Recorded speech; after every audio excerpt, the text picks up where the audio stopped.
Terlepas dari peningkatan generasi yang terus berkembang gitu, generasi kelima memiliki sejarah yang dikritik keras oleh penggemar yang kecewa karena tidak menyukainya saat dirilis.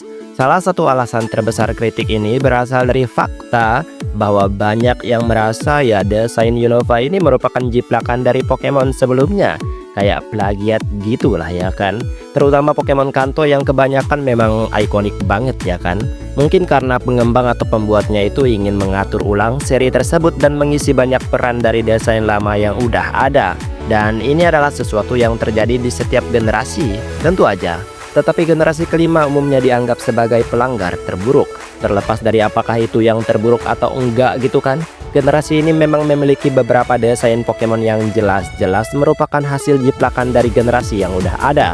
Dan berikut adalah beberapa contoh yang paling mencolok.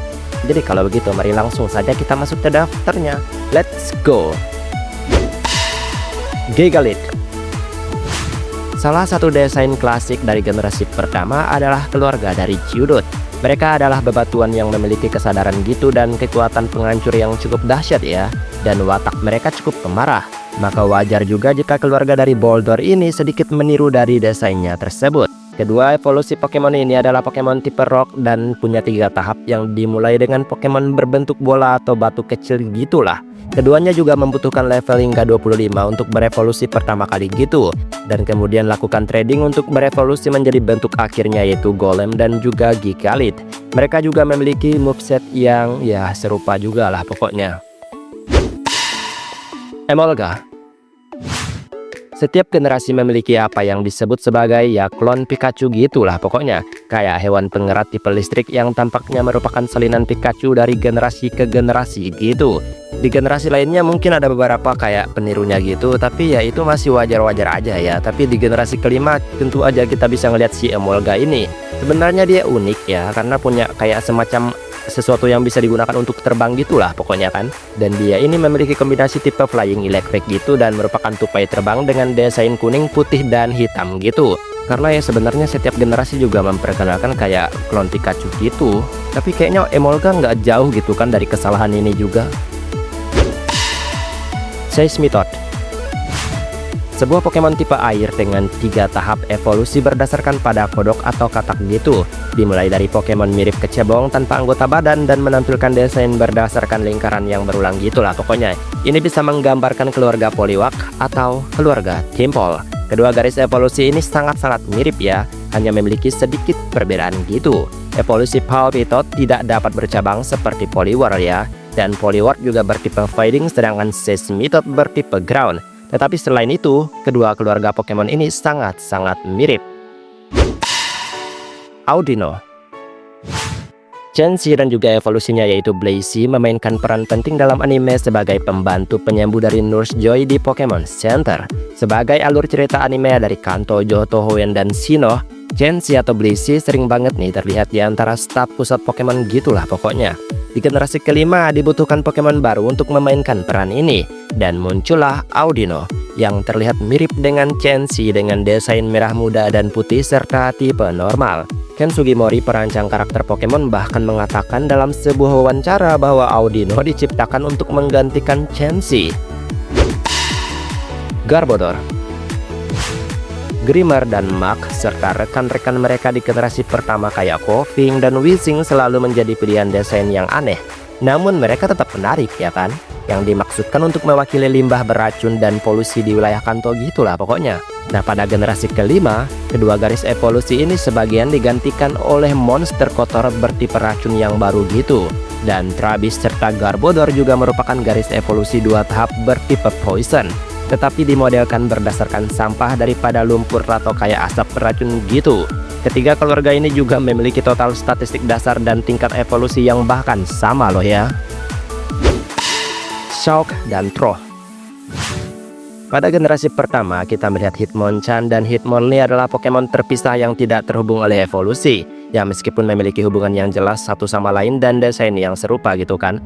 Di generasi kelima, 2 anggota asli keluarga ini tampaknya digantikan oleh Shulk dan juga Troh, yaitu 2 Pokemon yang jelas terkait tetapi secara teknis tidak terhubung. Sama-sama berjenis kelamin jantan dan bertipe tunggal yaitu Fighting. Sauk dan juga Troh juga memiliki statistik yang berfokus berbeda gitulah pokoknya. Bovelan. Dua Pokemon lain yang jelas terhubung meskipun tidak memiliki hubungan evolusi adalah Tauros dan juga Miltank yang menyerupai banteng dan juga sapi gitu. Dan kalau kita ngeliat Tauros ataupun kayak Miltank itu ya mereka sama-sama aja sebenarnya. Tapi masih ada perbedaan dikit lah gitu. Bahkan mungkin kalau ngeliat Miltank nggak yang mirip-mirip gitu lah ya kan. Tapi generasi kelima memiliki hubungan dengan Bovelan yang diperkenalkan dengan sangat-sangat mirip kayak Tauros. Bahkan awal kali perkenalan aja aku mikir kayak, oh ini mungkin evolusi Tauros gitu, atau keluarganya gitu kan, atau bahkan varian regionalnya karena benar-benar hampir mirip banget. Siapapun yang lihatnya pasti ngira ya mereka sama aja gitu kan. Klinklang. Banyak orang mengkritik generasi kelima karena memiliki Pokemon yang didasarkan pada benda mati gitu kan, kayak banyak banget gitu. Namun mereka lupa bahwa generasi pertama juga sebenarnya memiliki desain berbasis objek kayak ini juga ya, kayak misalnya Magnemite gitu, yang hanyalah sebuah magnet dan evolusinya Magneton yang merupakan 3 magnet yang disatukan gitu, dengan bentuk akhirnya yang juga sebenarnya keren parah ya kalau menurutku. Namun sejujurnya generasi kelima juga meniru desain ini dan Klinklang jelas memiliki desain yang mirip dengan keluarga Magnemite. Musharna. Drowsy dan juga Hypno selalu menjadi Pokemon yang menyeramkan dan menghipnotis orang hingga tertidur lalu memakan mimpi mereka. Akan lebih baik jika Pokemon-Pokemon menyeramkan ini ditinggalkan di masa lalu aja ya kan. Tapi mereka malah mendapatkan tiruan yang jelas di generasi kelima.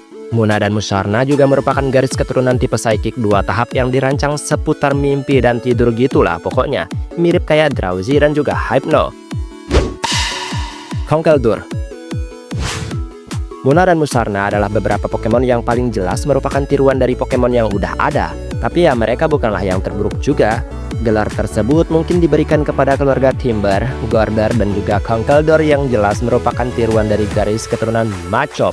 Keduanya adalah Pokemon tipe Fighting yang sangat murni ya, tipe Fighting dan punya tahap 3 evolusi gitulah pokoknya. Keduanya juga memiliki serangan sebagai stat tertinggi dan stat kecepatan yang sama-sama rendah. Bahkan total statistik dasar keseluruhan dari keduanya ini sama aja. Rasio jenis kelamin mereka juga sama yaitu 75% jantan. Dan mereka mencapai tahap evolusi terakhir mereka melalui trading gitu. Pokoknya mirip plek-ketiplek banget lah pokoknya. Dan itulah beberapa Pokemon yang ya sebenarnya sama aja atau plek-ketiplek kayak generasi yang udah ada. Mereka kayak nyoba niru atau kayak mempertahankan sesuatu gitu ya kan. Tapi nggak berhasil. Penggemar Pokemon itu ya kritis banget sebenarnya ya. Baiklah sampai di sini video hari ini. Maaf jika ada kesalahan kata atau mungkin ada kalimat yang kurang tepat, mohon bantu koreksi ya teman-teman. Dan terima kasih juga untuk setiap dukungan yang selalu kalian berikan terhadap channel ini. Dan kita ketemu lagi di next video. Aku pamit dulu. Dadah.